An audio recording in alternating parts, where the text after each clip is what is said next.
El demonio, llamado de tantas maneras, Satanás, Belcebú, Mefistófeles, Lucifer. Este último término significante del ángel de luz, proveniente de la palabra lux, del griego luz, y del verbo ferre, que significa llevar. Así las cosas, hablamos de alguien portador de luz.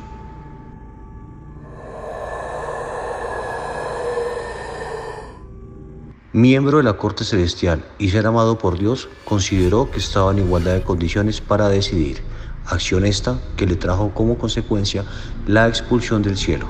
De ahí que la soberbia es considerada como un pecado magnánimo, originario del demonio.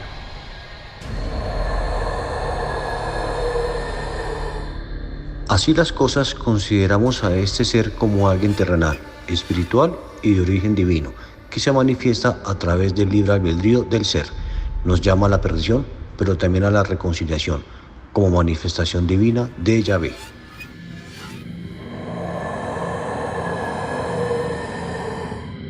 Los pactos satánicos suelen ser tratos con Belcebú.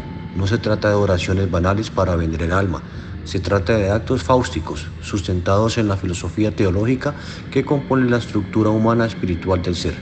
Haciendo uso del libre albedrío, cada quien condena su alma, o cada quien también la salva.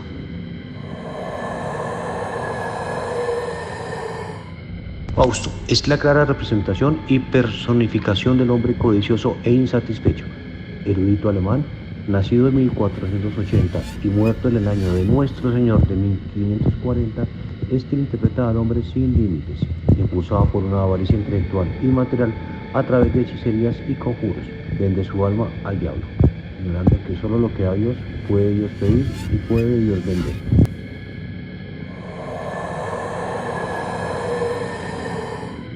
Solo Dios da la vida. Cuando Dios da la vida, la provee de un espíritu que solo a Él le pertenece. Es alfa y es omega. Resulta imposible vender algo que no nos pertenece. El mayor logro de Satanás ha sido convencer al mundo que Él no existe.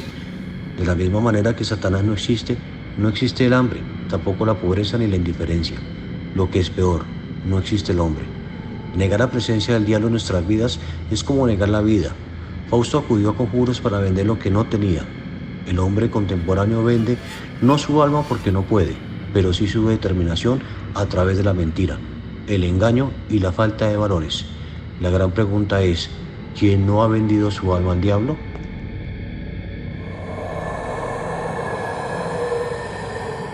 La mayor manifestación de amor de parte de Dios al hombre ha sido proveerlo de libre albedrío. No está en Dios, tampoco en Satanás está la salvación y la condenación. El gran regalo de Dios está en las dos caras de Dios.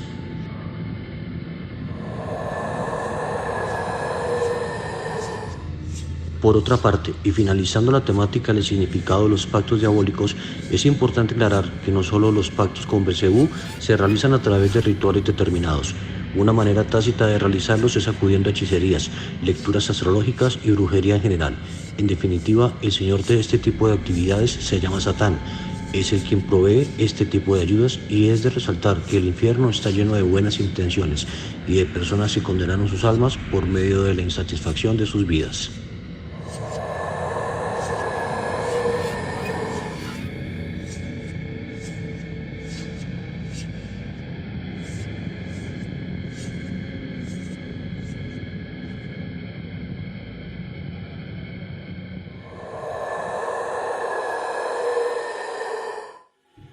De acuerdo con lo expuesto, analizaremos 3 casos de 3 artistas distintos que se rumora realizaron pactos con el diablo. El primero es Robert Johnson y los otros 2 son violinistas famosos, uno llamado Giuseppe Tartini y el otro Niccolo Paganini. En el ambiente artístico, el primer caso fue el de Giuseppe Tartini, un famoso violinista que afirmaba que el diablo se le había manifestado en sus sueños y le había tocado una pieza de violín maravillosa que al despertar intentó replicar. De ahí nació la sonata El Trino del Diablo, una pieza con gran complejidad y que requiere de gran destreza, por lo que es considerada como imposible para un simple mortal. Otro violinista virtuoso acusado de realizar pactos con el diablo fue Niccolò Paganini. Algunos relatos cuentan que las personas se persignaban antes de asistir a sus conciertos y que rompía las cuerdas de su violín hasta quedar solo con una. Estos son ejemplos de mitos que la gente cuenta, un poco de el caso de Niccolò Paganini, que se considera el precursor de ciertos retoques de una sola cuerda. Sin embargo, la gente decía que el diablo también le ayudaba a tocar su instrumento.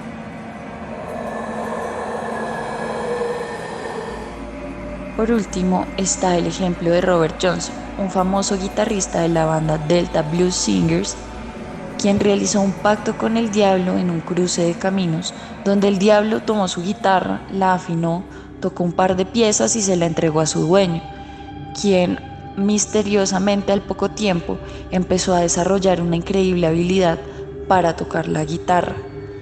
Esta sería otro de los ejemplos de los mitos o leyendas que se rumoran de ciertos artistas.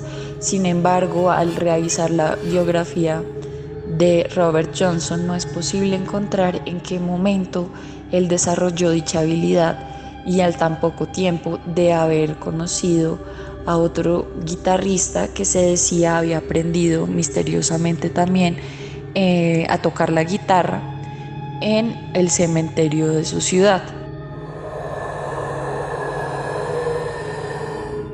Tomando en consideración estos tres ejemplos, se podría decir que la mayor motivación de las personas a realizar pactos con el diablo es obtener fama, obtener riqueza, obtener habilidades que no se tenían, pues precisamente para llegar a la fama y pues posteriormente a la riqueza, o incluso a llegar a tener el amor del ser querido y no correspondido. Por lo que se puede decir que estas motivaciones son prácticamente una búsqueda de una salida fácil y no de, por ejemplo, en el caso de los guitarristas y violinistas, de trabajar arduamente para conseguir sus objetivos. También es posible decir que si se mira la imagen del diablo como una manifestación de un ente maligno, podemos decir que los pactos con el diablo siempre están realizados para con entes malignos y que tienden a crear mentiras, engaños y a defraudar a las personas pues con las que se realizan los pactos. De esta misma manera se puede considerar el dinero actualmente como ese diablo que habla al oído y que fomenta la realización de actos cuestionables, ya sea el engaño, la mentira, defraudar a las personas, incluso pues llegando a ámbitos mucho más extremos, el asesinar o el hurtar a otras personas solo por el dinero. Entonces se podría decir que, a forma de conclusión, que el diablo actualmente se manifiesta en el signo del dinero y en ese deseo inquebrantable de poder obtener más riquezas, que no todo el mundo tiene, pero ciertamente hay muchas personas que están dispuestas a realizar actos infames para obtener sus propios beneficios y obtener las utilidades que necesiten o que requieran para su codicia. Existen dos maneras de hacer un pacto con el diablo: el pacto oral o el pacto escrito. El oral se realizaba mediante invocaciones, conjuros o rituales. Una vez que el nigromante cree que el demonio está presente, le pide el favor que sea y ofrece su alma a cambio. De esta manera no quedarían pruebas de lo sucedido. El pacto escrito atraería al demonio de la misma manera, pero incluiría un contrato firmado con la sangre del hechicero o de la víctima sacrificial, o más comúnmente tinta roja o sangre animal.